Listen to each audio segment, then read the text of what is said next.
Do you remember your first taste of bourbon? Even after sampling hundreds of different American whiskeys and bourbons, I still remember my first taste of bourbon vividly. And as a matter of fact, one of the reasons I wanted to do this video was to tell you a story, but also find out your story. Do you remember your first taste of bourbon? And was there a special occasion behind it, a birthday, an anniversary, a friendship? Because mine started with a friendship. I had a great friend and mentor by the name of Mark who played a big role in my life. And Mark has since passed away, but there isn't a day goes by that I don't finally remember some of the good times we had. Now, Mark served in the U.S. military, and while he was stationed abroad, he started drinking a bourbon that was for sale in the base PX or post exchange. And when he returned stateside, that was the bourbon that he continued to drink. He built a great loyalty to that brand. When I visited Mark, he offered me bourbon that I had never sampled before. As a matter of fact, I grew up in Detroit, near the Windsor border, and Canadian whiskey was what I remember in the household, Royal Canadian, Canadian Club. So my first taste of bourbon was vivid, and it was a flavor profile that I had never experienced before. Full disclosure, I probably drank it with Coke or Diet Coke back then, but I could still tell that there was an underlying whiskey profile that I enjoyed. Now, what exactly was the bottle that I tasted first? It comes from a 7-generation family of distillers. In fact, not only do they make their own brands, but members of the extended family have made competitors' brands and have even produced bourbon in Mexico. What was the brand? The brand was the iconic Jim Beam White. Iconic why?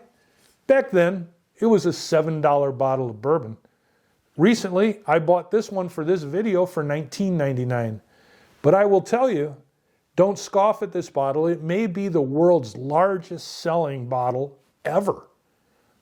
The Jim Beam label was introduced in the 1940s. The Beam family, prior to that, sold a brand called Old Tub. When you are very popular, people compete with you, and sometimes they try to copy you or emulate what you're doing. These are both very similar looking bottles. Both very popular, both from good distilleries, and there's nothing wrong with it. The ironic part is there's a good chance that a Beam family member produced this one at Heaven Hill because Heaven Hill had a series of Beam family members who were master distillers there. If you look at the extended Beam family, not too long ago, members started Limestone Branch and revitalized the Yellowstone brand of bourbon. It is quite a story. And during American Prohibition, members of the Beam family helped some other people distill bourbon in Mexico that was smuggled in during Prohibition. I want to hear your story because mine's not over, because I remember my second taste of bourbon, quite by accident, iconic just in its own way. I went to a wedding, asked for Beam, they didn't have it. And I asked for bourbon, and they said they had one bourbon, and what they gave me turned out to be another very iconic brand and bottle. What they gave me was Maker's Mark. Iconic bottle shape, red wax, and back then I wouldn't have known the difference between a wheated mash bill and a rye mash bill, but I do know that I enjoyed this also. Maker's Mark often doesn't get enough credit.